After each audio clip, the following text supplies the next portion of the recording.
Welcome to the 2022 Senior Seminar Project presentations. These 5 seniors each chose a project for independent study that they worked on during the entire school year. These projects had 4 major requirements. Number 1, they had to be of high interest to the student, a true passion project. Number 2, they had to be accessible to a diverse audience. Number 3, they had to be scalable to a school year. And number 4, they had to be valuable to the community to make the world a better place in some way. And each of these students did all of these things, thoughtfully and intentionally. And along the way, they also learned and practiced project and time management, research and surveying skills, self-promotion, and written communication. But the very best part is how they worked through challenges of anxiety and confidence, writer's block, and senioritis, and how they constantly and consistently supported each other by giving suggestions and helpful encouragement all along the way. I'm so proud to present the 2022 Senior Seminar Cohort, the very first at Orinda Academy.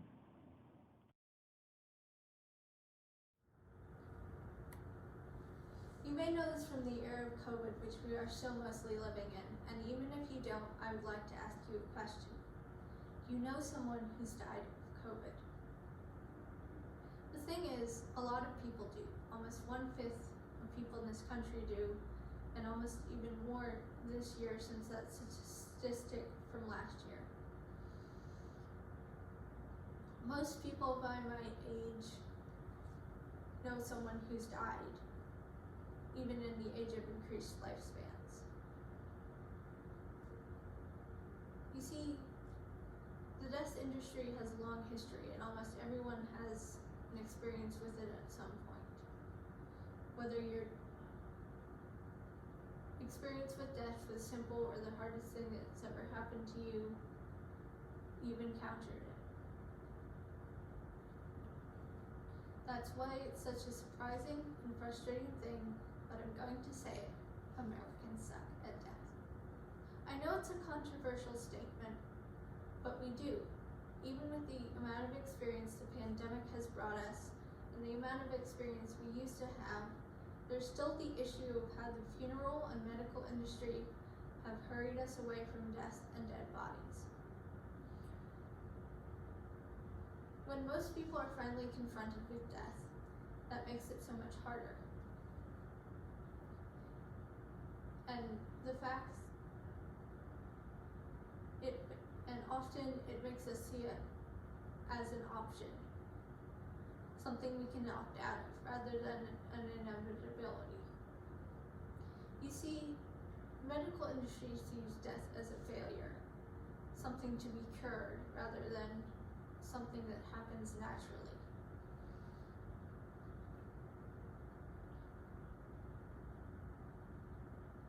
Rather than fearing failure, my goal instead is to relieve the fear of death to enjoy life. I will tell you a story I think most of you might know. My entire childhood was not without its upsets or hurt feelings, but there was no particular sense of permanence to it. I would say that I was happiest before one of my grandparents died.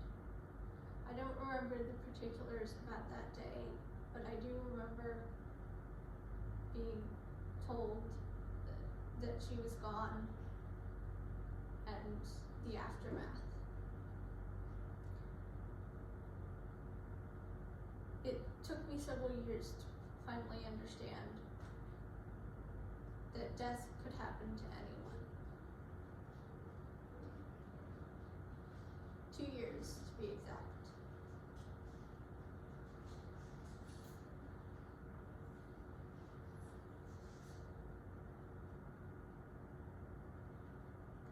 I made a survey to try and understand myself, how death works, and how to help people with death, since I can't, with my limited experience, try and go ahead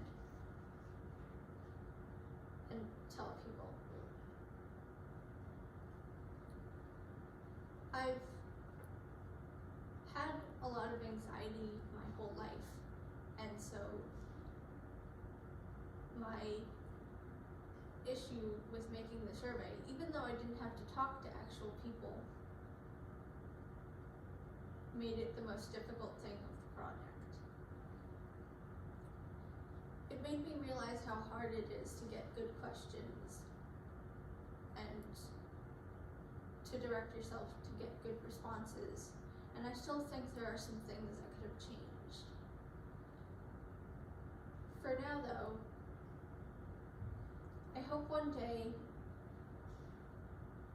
to overcome that fear and create a podcast talking to people about death. But for now though, here are some of the responses to the questions that I really liked.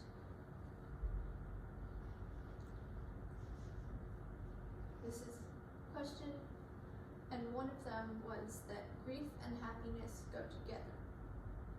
Another was that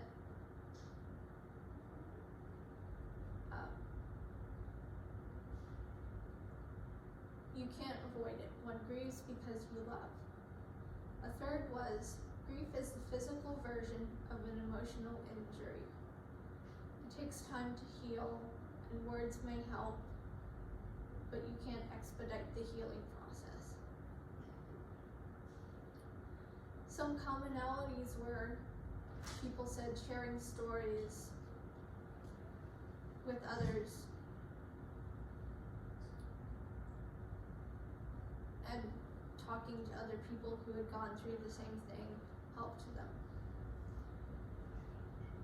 Many people also said that they preferred peaceful death, something I feel we have lost a bit in this modern age.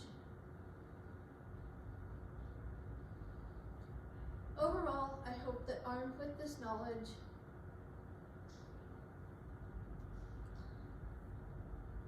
I can learn how to give people the resources and help they need to deal with death.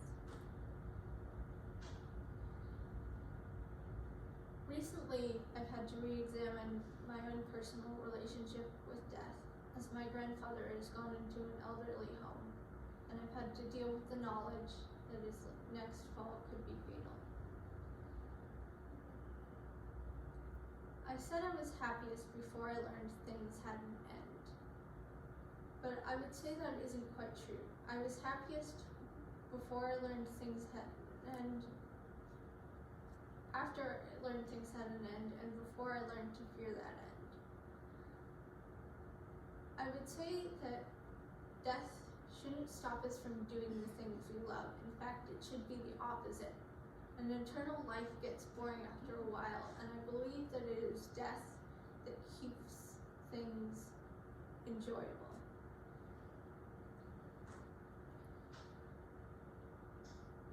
One of the things I really love is the motto, Memento Mori, or remember that you have to die. It originated as a warning to soldiers on the battlefield that you could die at any minute, but I like to think of it not as a cloud of death hanging over you, but as a reminder to do the things you love. It has taken years for me to get over my fear of death, and I don't expect anyone to get over it in a few minutes. I know how difficult death can be to deal with, even though there are some things that I don't know.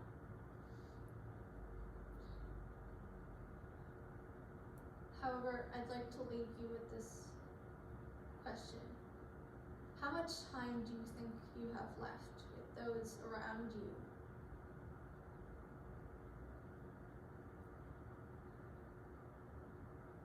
I'd like you to contact those you've talked to yesterday and those you haven't seen in forever, and start asking the important questions. What do you want your death to look like, and are you prepared? Thank you.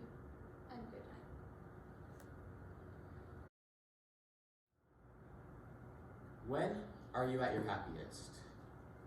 Is it when you're with your friends? Is it when you're on the beach? Is it when you get home after a long day of work and as you crawl into your bed with freshly made and warm covers, and all you can think is, I deserve this? The point is, everyone has these different memories, and we can all agree that they hold a very special place to us because they remind us of when we triumphed, when we overcame the obstacles that we had ahead of us, and when we were able to reap the rewards for doing so. I want to introduce you to a concept where you can build these memories not only by yourself, but with others as well. That concept is volunteering. Now, I know what some of you might be thinking. Some of you might be rolling your eyes, even wondering, how could volunteering do any of this? Well, I want to go back to one of the first points I said earlier, calling back to overcoming obstacles. This is exactly what volunteering does. You have a set of obstacles, and by completing them, you're truly benefiting not only yourself, but the world around you, and with others as well. And there's a great sense of reward for helping others that comes with it. It's something that truly gives you this feeling of, I deserve this. Another great benefit to volunteering is just the sheer amount of opportunities there are that no matter what hobbies you may have, there's always something available for you. For example, one OA student would often work with pageants, so you can see in the top left corner we have some golden Labradors, very nicely clothed up for a pageant.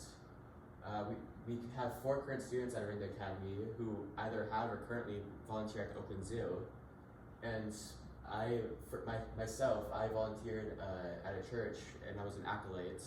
So something that's truly beneficial, as I said, is just how many, no matter what skill set you have, there's something you can benefit to the world around you.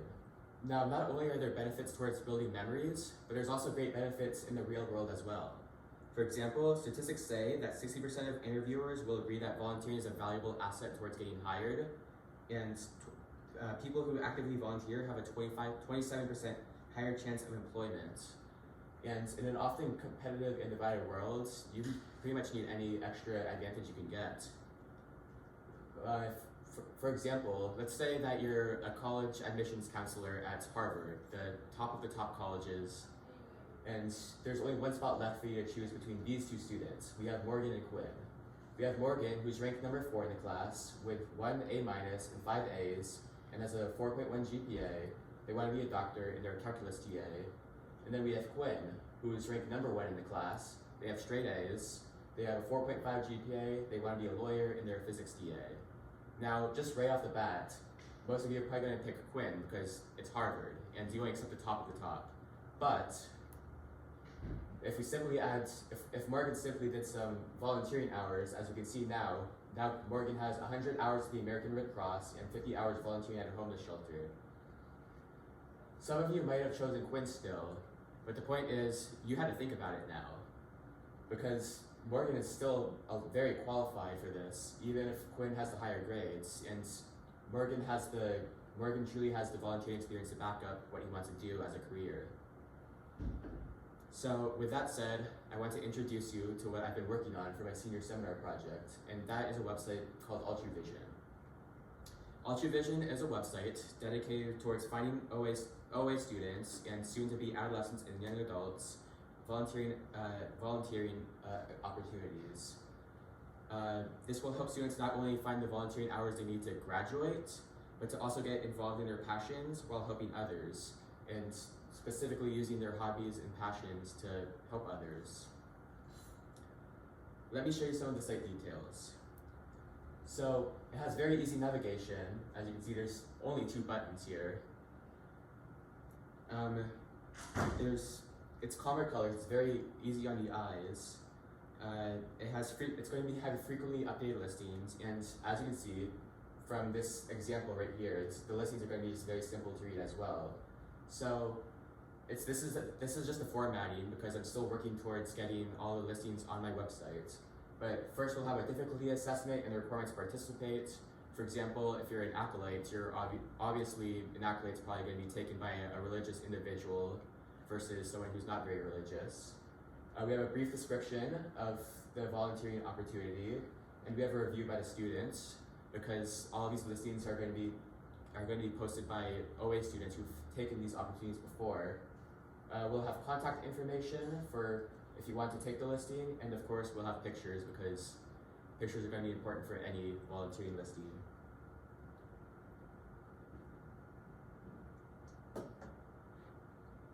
So I'd also like to talk about what inspired me to make this.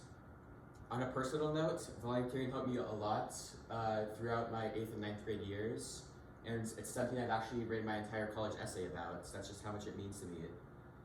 The feeling of reward is something that's truly inspiring and empowering, and I want to give others the resources to succeed as individuals about to go into the real world, which, as I said, is competitive and difficult. And as I approach university, this is very much a sketch of what I want Alshie Vision to become. Of course, it's going to expand. I want to open this up eventually to schools across Contra Costa, maybe to California as a whole, and beyond that, maybe even the world. I want to add more features such as opportunity matching. This is going to be especially important as Alshie Vision gets bigger, to be able to have specific volunteering matching to like a certain skill set that you might have or certain hobbies you might have to make sure that you get your ideal matching. I'd also like to talk about what I learned throughout my project. I learned a lot about time management because this was a very big project to me, and I really had to figure out just how much I could get done before I present this. I also had to work towards creating realistic goals for myself. Where's the downside to all of this? There is none. Because no matter how much effort you put in, you're truly making a difference, not only around you, but building these memories, as I mentioned at the start, that greatly improve your life. And I hope to leave here today showing others just how easy it is to make change and to succeed as a volunteer. And with only 25% of you actively thinking of volunteering before this, I really hope I have motivated you to bump that number up. Thank you. I have a confession to make. I have never liked writing. I know, shocking for somebody who is doing their entire senior seminar project on a Spanish creative writing class. But when I was younger, I never really learned the fundamentals of creative writing, which caused me to get bad grades, which ultimately turned me off of writing altogether. Now, why do a Spanish creative writing class? Well, for those of you that know me, know that I am an incredibly creative person. I love dreaming up worlds. Most of the time they stay in my head, but sometimes I'll write them down. Now, why Spanish? Well, I have done about 13 years of Spanish in my lifetime, and I've fallen in love with the language. Here at OA, I have maxed out my Spanish completely, doing levels 1 through AP Honors Spanish 4. Throughout my years doing all of this, I noticed that a lot of it was writing emails and cover letters in Spanish. While that is very important, I didn't see a lot of detail going into the explanations of the creative writing assignments that we did. And genuinely, I was curious. So I wanted to work to change that a little bit. But little did I know how difficult that would be. Welcome to my brain. I know, it's a mess. I didn't have the issues that most people have with having too few ideas. Oh no, I had way too many. And they were all flying around my brain, just living there, making me very overwhelmed to the point where my brain turned into a giant noodly mess. But in order to combat this, I used a Google Doc, and I have long since thrown away said Google Doc. But I wrote everything down that I wanted to do in that doc, and I stared at it for 30 minutes at a time. And if I couldn't figure out what I wanted to take out, I would put it aside and come back to it in a day or two. And then after that day or two, I would come back to it, open it back up, look at everything, take a couple of things out, and then stare at it for another 30 minutes. This process kind of went on for a long time trying to figure out the logistics of this class. So when I started thinking about the lesson plan for this project, I wanted to make it the most inclusive that it could be. Now, not everybody has the same amount of Spanish as I do, so in this lesson plan, I wanted to model it off of Laura's senior seminar class, as well as Peter's 10th grade English class.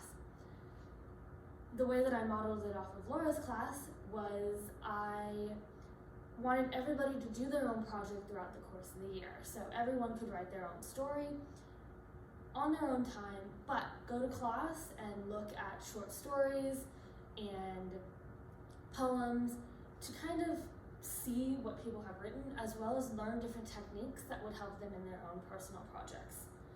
Before I started this process, I knew nothing about creating a class. So I talked to Dina, who was my advisor on this project, and she put me in touch with a good friend of hers who is a professor at UC Berkeley. His name is Leon Sabatier, and he is a creative writing professor as well as a poetry professor, and also a poet himself, and I highly recommend you look at some of his stuff. Yes, it is in Spanish, but you can find the English translations. He's wonderful. And he really helped me kind of look at it from a teacher's perspective, as well as a couple things that he taught his students. One of these things that he said to me really stuck with me. He said, there are no such things as bad stories, only ones that never get told out of fear. And hearing that as somebody who is terrified of writing, it really kind of resonated with me and stuck with me throughout this whole process. Something else that I got out of this process was a boost in confidence. Now, I may seem super confident on the outside, but in reality, I'm not the most confident of people. With the help of my family and the massive help of my classmates, I was able to find the confidence that you see of me standing right up here presenting this to you. I really do hope that I can continue this project in college. It's a dream of mine to be able to put this class here at OA so that students who have maxed out their Spanish, just like I have, can take something new, or students who haven't even maxed out their Spanish and is still in Spanish 1 can take something new and interesting and honestly really fun. I plan on minoring in Spanish, so I hope that I can continue doing this in college. And with that, the final thing I want to leave you with is a challenge. Go out and do something unexpected. Do something that makes you uncomfortable and that is challenging, because once you do it, you might find that you actually really enjoy it. Thank you. My original plan for the beginning of this presentation was to play you a riff on this guitar that I just built. But my output jack has just broke. So now, how about some statistics? Did you know that 10% of the population at one time or another has picked up and played the guitar? That may not seem like a lot, but that's roughly 712 million people, which means at least 6 of you have picked up and played the guitar at one time or another. Growing up, I've always listened to music. I would always listen to the radio in the car. I would always ask my dad to play some of his CDs, and it wasn't until middle school that I started developing an interest in guitar. I remember it was the fall of 2016, and I had just listened to Green Day for the very first time. For my 13-year-old brain, I thought to myself, man, what a cool sounding guitar. I remember when Billy Joe had just started playing some of his riffs on When I Come Around from his 1994 Dookie album. I had started playing some air guitar, This is when the inspiration struck. I had started to use my dad's guitars so I could learn how to play on my own. And it wasn't until my 16th birthday that I started getting serious about the guitar. I remember asking my dad for a guitar for my birthday so I could learn to progress on my own at a more steady pace. After some time, after a couple of years, I want to explore some new interests. So I decided to myself, what can I do to explore some of these interests? Then, coincidentally, Laura offered this class. I had just thought to myself, wow, this class would be a perfect opportunity. So I presented my idea to Laura. But one of the requirements was that it had to help other people. So I also agreed to make a tutorial. During the first couple of months of this project, I had to do lots of research. Some of the websites that helped me a lot was Reddit, a social media website designed for communities with similar interests with you, or as you. And YouTube, a social media platform where creators can make videos to either entertain or inform their viewers. One of the most helpful communities on Reddit, r/Sluthier, a community with people that have experience in designing and building guitars, helped me a ton with this.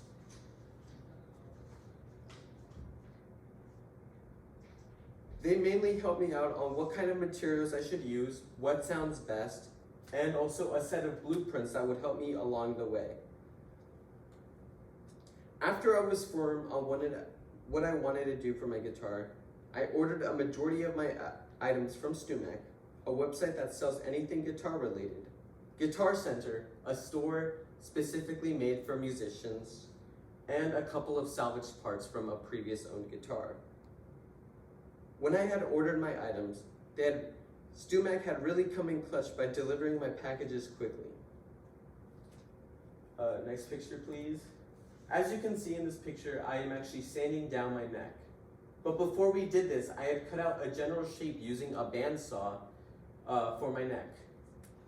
Right here, I am making it straight, and then in the next picture, you can see me trying to make it fit in the slot, but unfortunately for me, I had actually made it too thin. Luckily for me, I had ordered a spare piece of wood for my neck, which was actually a smart idea on my part.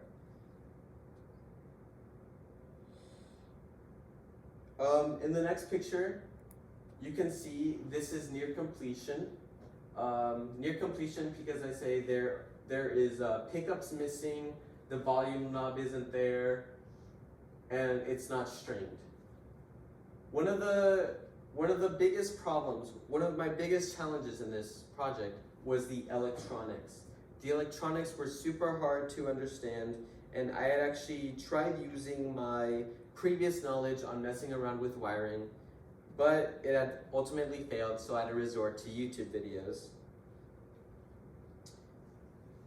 Another really hard challenge was routing everything. Sometimes when routing, it would mess up, I wouldn't hold it steady, and it would go all over the place. As you can see, there's an example of here as where I messed up. It looks very ugly. It's the edges are sort of torn, while this one over here, I'd actually learned from this mistake and made it better.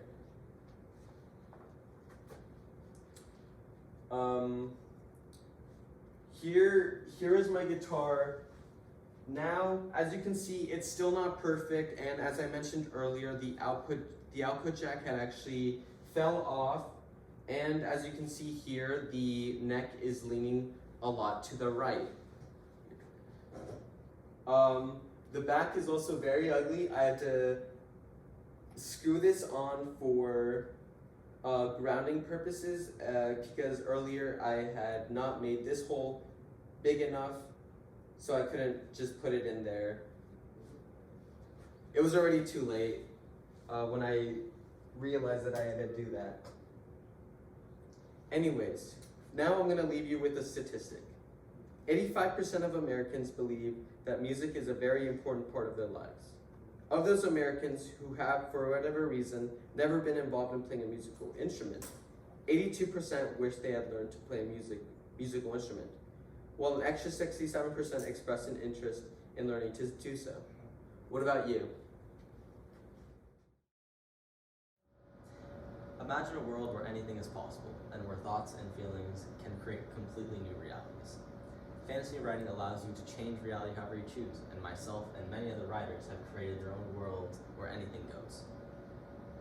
I can create characters and manipulate what they do based on my emotions and my thoughts, which is a really powerful thing that made this project super compelling to me.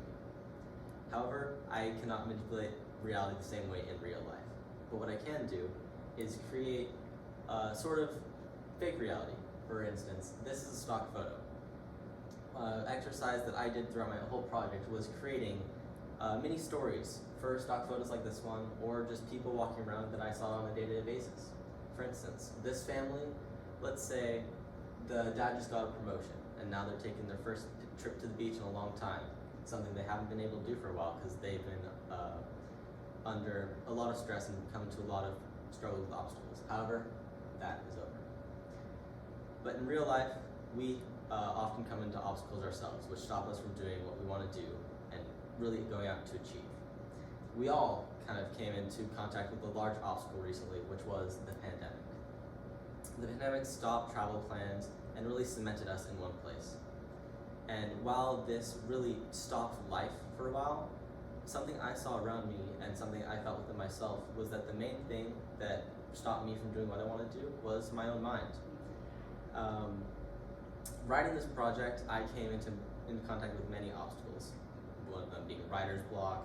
And my first chapter, I rewrote and wrote over and over again, taking out dialogue, writing with completely no dialogue, and then adding a whole slew of whatever really I thought fit. Something that I believe is very detrimental to the portrayal of mental health in media is how mainstream media portrays it in a very negative way. For instance, Split is a movie about a character with dissociative identity disorder. And this character has different identities, one of which is a kidnapper, another one's a beast that can climb up and down walls. This, I feel, is very counterintuitive to the image of mental illness that I want to portray in my book, because I want people to be able to look and see my book in a very positive light, because mental health has been a very compelling subject for me. I want to create a positive media portrayal instead of mental health in my book, as I believe that it can be more of an asset than a detriment in many cases. That is something that has really made this project compelling to me, on top of many other things, one of which being I've loved literature my whole life, and I wanted to really imbue a sense of myself into what I write. I have come into contact with mental health in the past and have had some struggles, and without the help of many people around me, I wouldn't be where I am today. I want to create that sort of positive reinforcement for people going through struggles on a day-to-day basis, because I know firsthand how hard it can be. For this reason, representation in my book is a big plus. However, I did not want to make representation forced, as I know that forced representation can almost seem like it's meeting a quota and be more of a negative than a positive to people in those minorities. Something I did instead was I have a power system in my book, and instead of making these powers really impersonalized and maybe elemental like many other fantasy writers have done, I have made my power system personalized and really conform to the personality of my characters. For instance, one character that I have in my book is named Kieran, and he has had to go through a lot of struggles in his life, and as a result has had to dig deep to really bring out hope into any situation he can. For this reason, his power is bringing out a sense of light, both physically and emotionally, into the people around him, which, hint hint, might be a plot device in my book. The outlets that people use are also another thing that I really wanted to focus on. My personal outlet is obviously writing and is creative. And sometimes my mind may look like this, and that's just a representation of my emotions, just really getting out and being all over the map. However, people can have millions of different outlets and ways they release stress and come into contact with the world around them. Something I wanted to help people realize was how they come into contact with their personal outlets and how people around them come into contact with theirs. This sense of self-discovery is really important to what I wanted to achieve with my project, because I believe with a deeper understanding of the world around you, you can more positively influence people and really come in contact with human kindness. I believe that there is a stigma around mental illness that has been a huge negative factor just in the world at the moment. If we can erase this stigma, I believe that people with mental illness will feel more hope as they go through their struggles. Because at the moment, I feel like they are hesitant to really come out and talk about what they're going through, as they feel that they'll be ostracized in their friend group for what they're feeling. And I believe that this needs to change. Another challenge I have for people is to have an inquisitive mindset as they come into contact with the people around them. And I think that being curious rather than judgmental when talking with people is a very important thing.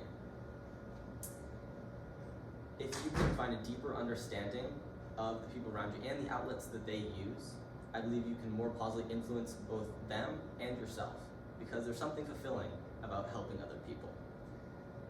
In the end, noticing and just asking, "Are you okay?" can be a huge positive when talking to people and really supporting mental health. Bringing awareness to the struggles of mental health in a realistic situation is a big asset of this book and what I wanted to achieve with my novel. Because what I've seen many people look at media, and I myself looking at media and seeing people who are depressed, who are anxious, failing. And it can be a huge asset to people who are struggling to see someone like them succeed. And so I want to challenge you as you go forward to bring a positive mindset to the people around you and really consider what people are going through and how just asking, "Are you okay?" and "What can I do to help?" can make a huge impact on their lives. And to really notice how you come into contact with your stress relievers and how really considering these things and how you can be a positive change on people rather than a negative one can make a difference in the world. Thank you.